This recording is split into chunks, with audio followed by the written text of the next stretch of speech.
Very warm welcome to Stargate to Source today with Hara, Katsiki and myself, Chrysilla Lewis. Today we thought we will be discussing nature and how Earth is a living library. So keep it positive, keep it uplifting, and also dive a little bit into how we feel the Earth is a living library and how it came to be in our own individual perspectives. So thank you for joining us today, Hara. Thank you, Sila. It's always a pleasure to connect with you and share perspectives on our earthly journey. And thanks to everyone who is watching us today. Yeah. So last night I was thinking about, what we will be discussing today and how it applies. And I felt like we all always encourage each other to go out in nature, ground yourself. And when you look at nature and when you look at the planet, it's as if our green space is becoming less and less and less. And even though if I were to say to you, visualize a beautiful place, you are going to visualize a place in nature because that is where you relax, that is where you find yourself. And I found that beautiful, and the way that we need to appreciate what we have compared to the hustle and bustle of life that takes over sometimes. And I think maybe throughout this video, we will be comparing the two and mixing the two as well as we unravel the world, our lives, and delving into the beauty of the world. What do you feel is the living library, and what is your perspective? Well, I would go back. I would make like a much more higher perspective of it. Let's say, like going a little bit further back in the cosmos and look at the Earth's inception and its reason for existence, and why it has been called the living library. So. From my research, I have understood that Earth was created in order to become a museum of different genetics from throughout the whole universe. They brought DNA from all over the universe and seeded life here in order to create this, what we call living library, so that different species can evolve and also be able to have reference in order to gain knowledge and understanding about their own individual existence as beings.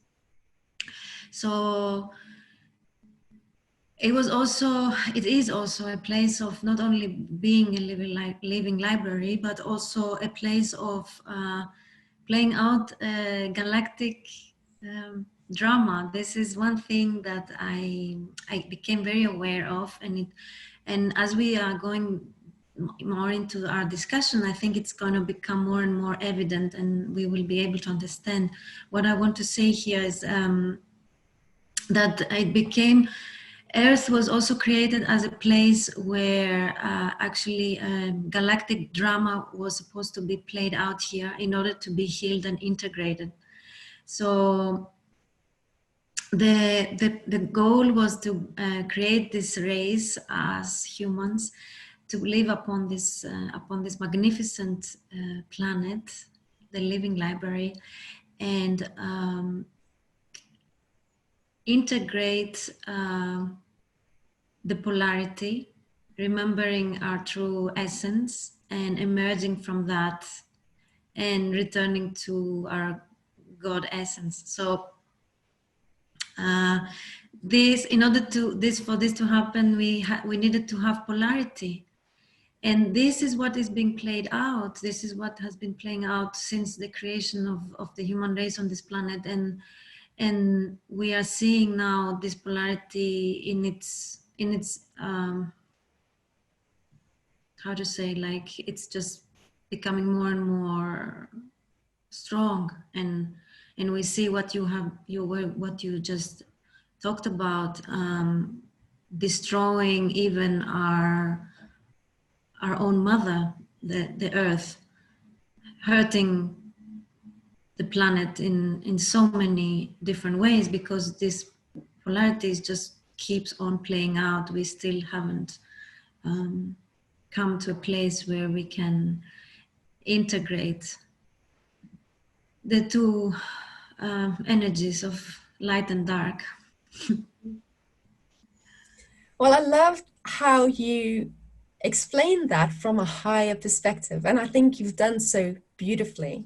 Can you imagine that everything on this planet has been placed here by other races, other extraterrestrials, and we are here enjoying the beauty of every animal and the evolution of that?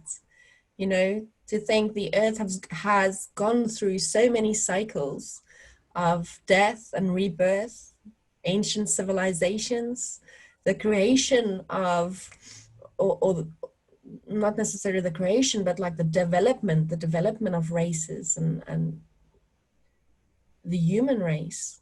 You know, if you look at past civilizations, if you look at Atlantis or Lemuria, how their development and their progress is so much different, but yet similar to ours.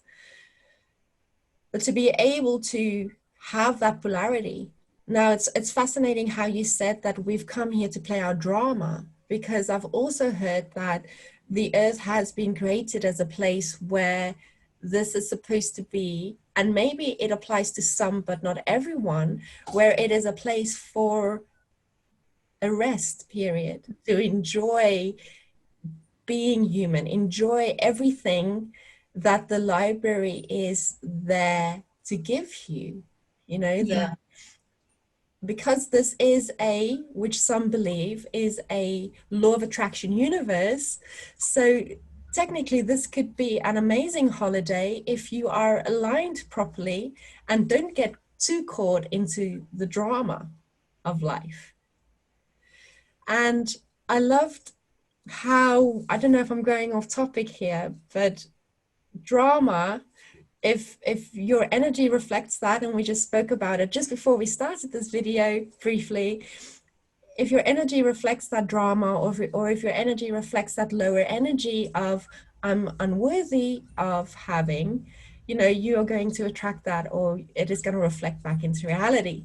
So it is really important for us to remember our true nature, how difficult that may seem, because you constantly have this ego, and then you have this connection to the higher self and the cosmos. And it's the cosmos and your higher self is constantly trying to align you, and the ego is trying to keep you to survive and keep you in those survival instincts. And I feel like there are a lot of people that are actually struggling between this polarity. I think most of us do. Most of us do. We are in a time of great change, and I think this great awakening is this shift that people awake from that polarization of this drama. I want to make a comment on what you said about Earth being a vacation planet, and yes, indeed, I totally agree with you. And interestingly, before we start this video, I was reading a passage from a book from Lisa Royal, The Prism of Lyra, where she was talking about the inception of Earth and the original plan, the original concept about what Earth should be. And interestingly enough, there were there are different kinds of groups of beings who were involved in the inception of Earth, and there was already a conflict whether Earth should be a place of just a Garden of Eden, or a place of school, a challenging school of, you know, forgetting who you are and trying to blindfolded remember your true essence. And so there was these two polarized perspectives of what Earth should be, and as soon as Earth started to be seeded and things started to roll out and everything, this conflict stayed there. So both sides are true. It's not that, okay, no, Earth was only just supposed to be vacation, or Earth was just supposed to be a very difficult school. I think they were both playing out at the same time. So, and it's usually like this from the, if we see things, always when we see things from a little bit further back, we can see that it's not this or that, it's this and that. It's more complex than usually we want it to be anyway. Maybe I went a bit off topic, but is there a passage you'd like to read? Yes, exactly. I would love to, because there's this absolutely amazing book from Barbara Marciniak. I think many people in the field of spirituality will know and have read this prolific books that she wrote about 25 years ago, I think, even more maybe.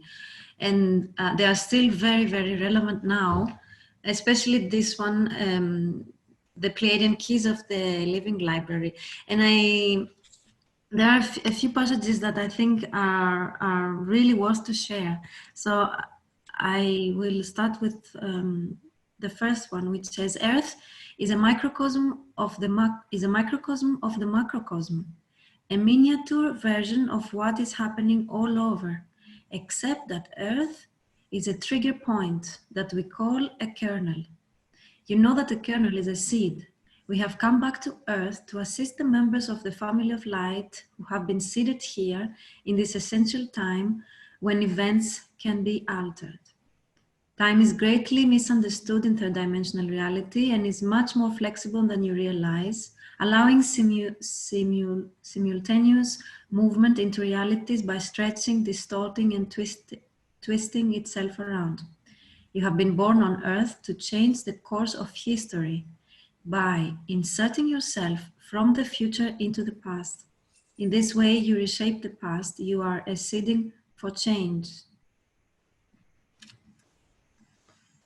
I think everything will always be more complex than what we understand, but it is beautifully explained, and I would highly recommend the book. I myself have read it, and I do love Barbara Marciniak.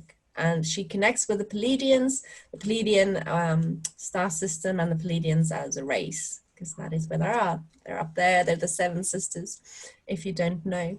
But even though this is a living library, I think the gifts are still being given, because we know, for example, throughout, and we always refer, or sometimes we refer to our quantum healing sessions and our beautiful teacher, Dolores Cannon, who has, through her sessions, found out that, for example, nuclear power was gifted to us and, you know, added to the library of a type of energy we could use to use for good, to have electricity and everything for free. And again, you have the polarity for good and bad. And because we used the nuclear energy, the gift that was given to us, as something bad, it will always carry that frequency and vibration. And therefore, now we have that struggle for the free energy. We have that power struggle with regards to money and greed and everything else that follows. But also there are many other stories where extraterrestrials came to help us on our journey of evolution and gifted us things like how to grow food or how to make a fire, or, you know, things like that. So we have been helped along the way, and we are still being helped today, even though you don't realize it, because it's all happening in the unseen undergrounds or in experimental environments with our scientists. And I feel like if you're open-minded enough and you are watching this, I do believe that extraterrestrials have been here all the while, and they are exchanging information with us and helping us as we are progressing on our own evolution here on the planet. But it all depends on where we want to take it, because this could be an amazing future evolution with us getting back to nature. If you think of all the plants and the herbs and all the medicines that are out there that are all natural, but what did Big Pharma do? They took all these and they put them in tablet form, basically, and made all the natural elements illegal. So it's all about learning and going back to the basics of how you can use all these natural herbs and plants to help heal yourself instead of just taking a tablet, because everything is there for us. And I am worried that we are losing our way a bit. Well, it definitely seems so, but I have great hope for the future. I think we're going to make it eventually. Now, how bumpy and how long the road will be, I don't know. And we certainly do have, like you said, help from outside this planet. We always had, absolutely. The thing is, this subject is so complex. This subject of interdimensional beings influencing our our evolution. It is so vast. I have been researching on this subject for a few years, and it's really so vast, because there are so many races out there who have intervened and have influenced us in so many different ways, in so many different timelines, with so many different agendas, and all, like, you know, mixed up and playing out in so many different ways. Oh my God, it's massive. So there's also a lot of course, and because of that, there's a lot of also of misunderstanding and misconception about this interference that we have from our cosmic friends. And sometimes many people tend to say, okay, they tend to put a label. It's good, it's bad, you know, it's not that simple. There are many races who we call them benevolent, and they have actually not always worked for our best interest, let's put it that way. And others that we call evil, and we are like, oh my God, I would never want to have anything to do with that race. And they actually have a purpose that we just have not understood, sorry. Wow, I mean, I could talk about this for way too long. It's such an amazing subject, and I'm still learning so much as I, even about the reptilians, for example, you know, that whoever is in the field and you mention the word reptilian, they would immediately be like, oh. Yeah. No. Well, I guess every race will have its good and bad. If you look at the human race, we have both polarities within our race, right? So Exactly. And here I have a passage again from the same book that I think it summarizes it so good, so well. Should I go ahead and read it? Please do. So before that, she's explaining how some extraterrestrial races intervene in the evolutionary process of Earth and try to make Earth their own. There was a lot of war going on of who's going, because Earth was such a magnificent, beautiful planet. There were many races throughout the history of Earth that tried to get hold of, to claim them as their own. So she says here, those who took over your planet won it in a war. They knew Earth was valuable. However, they were far removed from the memory of what Earth's value was. They mined your planet for gold and robbed you of your essence, thinking they were reaping the abundance. Yet once this planet was won, they overlooked the true riches because they didn't know how to recognize them. And here goes the best part. These owners or gods, as we have claimed them to be throughout the history, know that humans can access something by operating out of love. And that is why the love frequency has been so scarce on your planet. The owners did not want the riches to be discovered by anyone else until they could discover the riches for themselves. They will not discover these riches until they operate in the love frequency. This they must learn, and you will teach them. I just love this so much. It gives me goosebumps, you know, because the ones they call the owners are the ones who are ruling our planet. However, we want to call them many names about them: Illuminati, Cabal, elites, reptilians, whatever. This just, and I just love this passage because it gives us the key. It gives us the answer.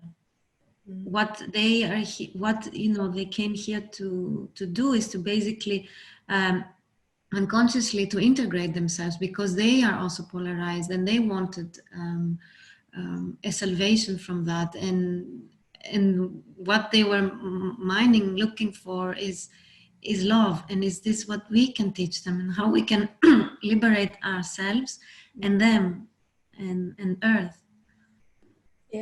Yeah, that is beautiful. And I think love is the answer. And I think so many of us are waking up towards that fact. We are so, we are becoming more in tune to ourselves. We're becoming more empathic, trying to understand each other more.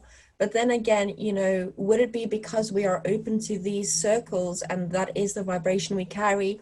That is the people and the energies that we are attracting. And therefore, everything else that's not within that frequency is just naturally falling away anyway. But I do feel within my reality and my perspective that we are definitely waking up towards a more love vibration and energy. Yeah, and this is the way, this is the only way. I think this is the way, individually and collectively. And a big key is allowing them lovingly, not accepting it, but allowing it somewhere deep inside us to play out.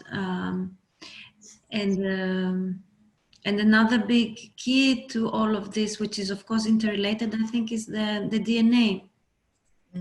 And the energies that are coming in that are also triggering the awakening of our DNA. And every strand holds tons of knowledge and information for us to bring us to the next level. Yeah, absolutely. Because with that activation, not only are we becoming more open and perceptive, but, we're activating our natural sixth sense of abilities, our extrasensory abilities of feeling and seeing more and dreaming more and being more telepathic as well with each other, which is incredible. It's an experience to be able to awake to your true potential as a human being and not being into fear of what is this? What am I experiencing? Because it is a natural thing for you. We all have it, and it's about activating those natural gifts right now and not being fearful of them.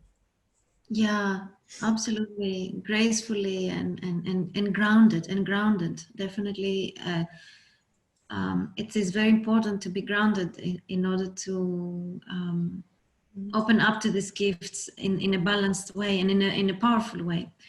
And that's what I was getting the last months, because I spent quite a lot of time in nature. I was in Greece for almost 3 months, immersed in nature, just pure nature. And I really want to stress this out, the importance of us coming back to the energy of the earth. It's so essential right now. I mean, it really is. For me, it felt as if earth was calling us back, and I, because I'm sensitive to energy, I and I'm sure many people who are watching same. If you notice now the difference between the energy of being in the city, for example, and just going for a walk in the park or in the forest, it's so huge because Earth has already ascended. If you are in nature, you feel as if you're in another dimension, and you indeed are. It's just so strong. How have you noticed that too? Yeah, I have. I feel like, I know this is going to be sounding strange for some, but I feel like the unseen is coming forward, the elementals and the dragon energies and and I know this is weird, but I feel like everything that we were ever taught as fables or, you know, imaginary characters, I feel they are so real, and I feel like they're really coming forward to help us. You know, I'm seeing a lot of fairy energy and just being connected in nature in such a way. It's as if this unseen world is part of the ascension process, and as you are opening your heart and yourself more to this love frequency and vibration, and them being able to see and tune into you, they're able to show themselves a lot more, and you're able to connect with them a lot more. And depends on what part of the world you're in as well, because when we went to America last year, never have I connected to Sasquatch. And that's what we did. That's what occurred last year. And I thought, oh my God, and I've never ever experienced that type of energy over here. And it's all about just being open to receive. And as a sensitive, if you're allowing yourself, your imagination to just be, you'd be able to open yourself up to perceive and receive this energy and these elemental energies. I love your thoughts on this, and I totally agree. And I mean, they have been here all the while. They're just becoming more, perhaps the presence is more evidence because the veil is thinning, and we are able to tap into their frequency, more and more of us. And their energy is just absolutely amazing. And this is also, for me, this is the answer. This is the key. Looking inward, meaning looking within the realms of the earth. You know, many people have glamorized the extraterrestrial phenomenon, and myself, I've done this in the past too, a lot. I mean, I still get advice from them and channel them, but what I'm trying to say is that many, you know, have this, many of us had this, perhaps this attitude of escaping, of looking outside, meaning outside of our own planet, and we have bypassed the wisdom and the help and the beauty and the keys to unlock this, to win this game that is on this planet, that is, like you said, the elementals, and even the animals. Yeah. The animals, the plants, the trees, Mm-hmm. they are all longing for our connection there, right? Yeah, I just get excited sometimes, you know. So I'm jumping up my seat when you said animals, because, like, if animals are part of this living library, and if I can use the analogy as above, so below, would you say that the cats are connected to the extraterrestrial race, the Lyrian felines? If you look at the birds, would you say they were a gift and part of the library connected to the blue avians? You know, if you look at insects, you have the connection to the come on, grabbing these names, the insect beings, the mantis beings. That's right. So the reptilians connected to the reptilian race, right? So everything is right in front of us. Yeah. And and in so much more diversity than outside, because it is a living library. And it's, I mean, come on, you look at documentaries. I watch documentaries and I cry because I can't believe how much beauty exists and how much diversity on this planet. Yeah. is incredible, and we just take it for granted, or don't even question or appreciate it, or just wonder. It's it's magnificence. Well, I had a fascinating story with regards to our origins with a friend the other day. And it all stemmed back to, let's look at the movie The Avatar, right? They all lived in unity, in unison with nature, and they were tall and huge and blue, right? I And love this movie. say again? I love this movie. So do I. But is it maybe because we resonate and connect with it so much? And I feel and believe that our origins, we were blue. Now, bear with me, right?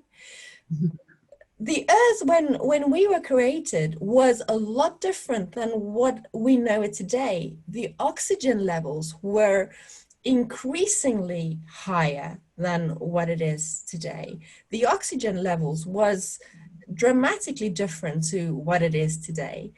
And they were blue because they had the lack of certain elements, where we now have an exposure or a lot more exposure to these elements, which therefore change the pigmentation on our skin. And you can see through the DNA memory that sometimes when babies are born, they start out with this blue color, and then as they're exposed to the elements, they go back to a normal whatever color. And you also see the pigmentation remembrance within some people with birthmarks. And I think there wasn't just blue. I think there was maybe an orange color as well, an orange human being or being at the origin or the start of the creation or the seeding of the planet. Maybe even more, because there were, I think, many different genetics introduced. So perhaps there were even more than those. Absolutely. And, correct me if I'm wrong, I'm not perfect. I'm going just through past readings and memories of what I've experienced and read and things that I've watched. So, but how fascinating that there is this connection, and it isn't just the movie. If you're watching something and it resonates with you and you feel like, wow, this feels like I've been here, I've seen this, then take that for what it is and don't doubt it, And I would like to encourage everyone to continue and living their life like that. Stop doubting yourself so much. Yeah, but there's also this fascinating. If anyone, sorry, Hara, if anyone has read the book Five Lives Remembered, I think it was Five Lives. No, I'm lying. Dolores Cannon's Hiroshima book, the Hiroshima book, and one of her clients, and that book touched me so deeply.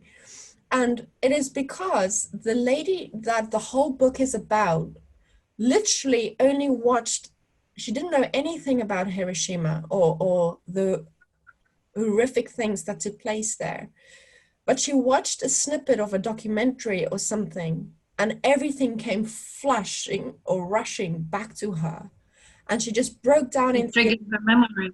Exactly. I'm getting goosebumps. And it's, if you're into history and wartime, that is an amazing book to read. Dolores Cannon, and I think it's called Hiroshima. Really, really good book. But that's totally off topic now. But that was just kind of in relation to, if you see something and it feels like it resonates with you, it is doing it for a reason. Yeah. I think we do get messages from all sorts of creative expression, and movies are definitely one of them. I believe that many artists and creatives, their ideas, when creativity sprouts from the higher self. So I think they got their creativity and their ideas from this expanded awareness, and manifested it into a creative piece of whatever, movie or book or something. So there's definitely key film and music and art. Yeah, it's a way of channeling. Yeah. So I would love to read one more passage. What do you think? Yeah, go for it. I think it's nice that you're incorporating different sources where our audience could go and have a look and research these things, because when we open Pandora's box, we don't just step into this all knowledgeable beings that we are. You know, it takes time and it's a journey, and you progress on your journey through these tools, through these books. So it's great that we could share them. Yeah, and also sharing our perspectives, because I don't think anyone holds one truth, one perspective, right? We and you and I are just sharing our own perspective. That doesn't mean that it is the ultimate truth. It's just the way we filter the reality and sharing those, and the same with so many other people out there. I think no one. It would be very, maybe, like, how you say, like close-minded Ready? if we would only follow one source, right? Mm-hmm. And just ignore all the others, because there is truth in everything and everyone. So here I would like to refer to this book, The Prism of Lyra, from Lisa Royal. The book is mainly about the exploration of human galactic heritage. And there's this amazing passage. It's right at the end, and it's the epilogue of the whole book, and it goes like this. The state of remembering our true selves, or our infinite awareness, has been a quest of spiritual seekers since before recorded history. Our extraterrestrial forefathers are no exception. Through their journeys away from source and into the destruction of physical reality and all of its dramas, they often forgot their true nature as infinite consciousness. But somehow their inner drive to reunify and break the illusions of the temporary experience of physical reality kept them moving forward with integration as the eventual result. And this is where also we are into, together with them, as humanity. And she's closing by saying, as awareness grows on Earth, which is happening at a very rapid rate, we facilitate the reunification not only of our galactic family, but with Source itself, as our extraterrestrial forefathers intended. One step at a time, with open hearts and minds, we take this journey together. Yeah. Oh, it gives me goosebumps. We can't do anything ourselves. It is a journey of togetherness. It is a journey of standing together and doing this together. Yeah. Yeah. And now the time that we're in, there is so much diversity and conflict and viewpoints, and it's just like we need to come together and find that middle ground, and Yeah. step Yeah. into love. Yeah. Stepping into love and allowance. This situation, the corona, has generated so much conflict, right? We can see it all over us, like even seemingly unified groups now have inner conflicts. Losing, like, it has splitted this whole scenario and all these different theories, and has separated us so much, more than ever before, I think. And I believe that yes, it seems now that it's something very bad and negative, but I think this is its purpose is actually to bring us back to remember us the way, which is the the integration, the unification. Yeah. It has been very challenging for all of us. I know it has been for me, for my friends, my family, my pet even. I'm sure for you, Sila, for the whole planet. I mean, we are living really, really historical times right now. Yeah. Well, let's end it then with some cards, and I have nature's blessings, and I thought that's great. Let's pick some cards and give a collective reading today and see what we can pull out. Okay, so our first card. So much for the living library. We got some sky and the stars, and I guess that's nice. It's beautiful. Yeah. You know, that is a gift within itself. What is your heart's greatest desire? You have the chance right now for your biggest dreams to become reality. The heavens are shining their blessings down on you, so make that wish a big one. And I think I would, if I had a wish, I would definitely wish for humanity to come together and see its true light and potential, to step into love and out of fear.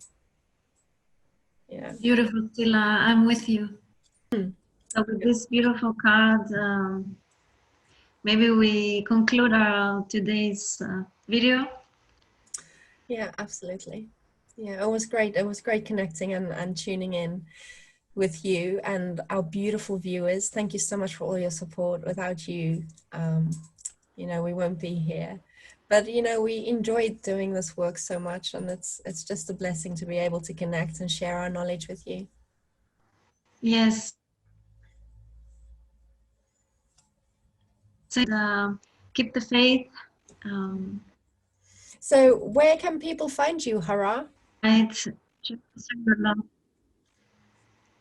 They can find me on my website, which is QHHT.cloud. Okay. Other links for social media and so on. Q And you? QHHT.cloud. I don't know if it's just me, but it does seem like your connection is breaking up a little bit. It is, yeah. Okay. No, it's fine. Okay. We're back again. Good. And we'll have the links below in the video as well. And for those who are interested to see what I'm doing, I'm at ChrysillaLewis.com, and you can find all my BQH and spiritual readings and mentorships on that page as well. So thank you. Namaste. Thank you for being here. Much love, everyone. Bye. Bye-bye.